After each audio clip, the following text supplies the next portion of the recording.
Picture this. It's 2046. Your knees crack when you stand up.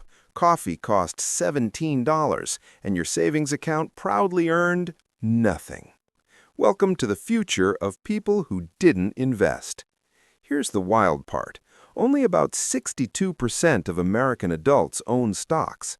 That means nearly 4 in 10 Americans are sitting on the sidelines like it's a sport. In the UK, it gets better. Roughly 78% of adults don't invest at all. That's not a typo. 3 out of 4 people said, "Nah, I'll just save and hope inflation takes a day off." Canada, about half the population invests, mostly through retirement accounts, which means the other half is raw-dogging inflation with a savings account. So today, we're answering one question. Why do people avoid investing, and why is that decision quietly wrecking their future? Strap in. This might sting, but in a funny way. Why people don't invest, the excuses. Let's talk about the reasons people don't invest. In the UK, nearly 44% say they don't invest because they don't understand it, and about 20% say they're scared of losing money.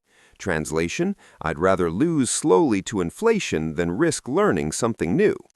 In Canada, almost 48% of non-investors say they don't have enough money, and 29% are terrified of losses, as if money magically grows by staying still.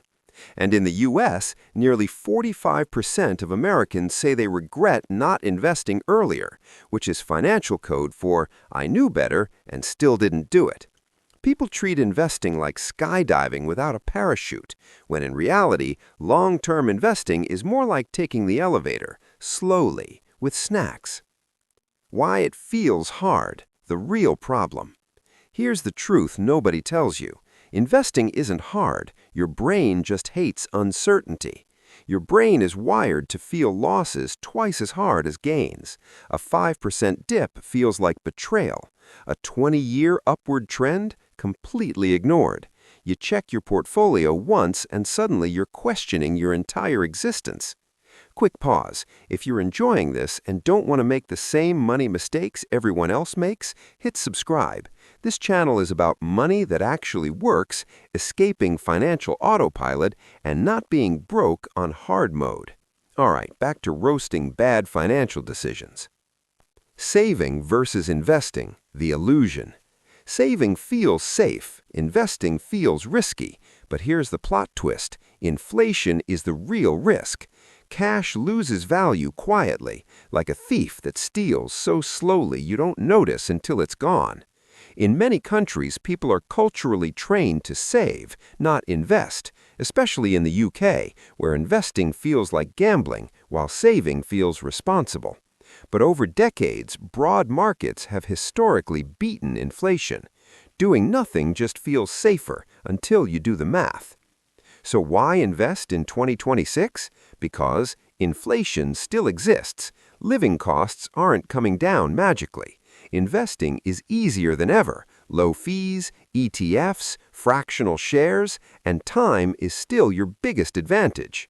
You don't need thousands. You don't need to time the market. You need consistency and patience, 2 things humans are famously bad at. Waiting until you feel ready is how 10 years disappears. Here's the brutal truth. Not investing isn't playing it safe. It's choosing a future with fewer options. Your money should be working, not sitting around waiting for permission. Start small. Stay consistent. Let time do the heavy lifting. And if this helped you think differently about money, subscribe to the channel. We break down investing, mindset, and escaping financial traps without boring jargon or fake hype. Because future you is watching, and they're either thanking you or wondering why you waited. See you in the next one.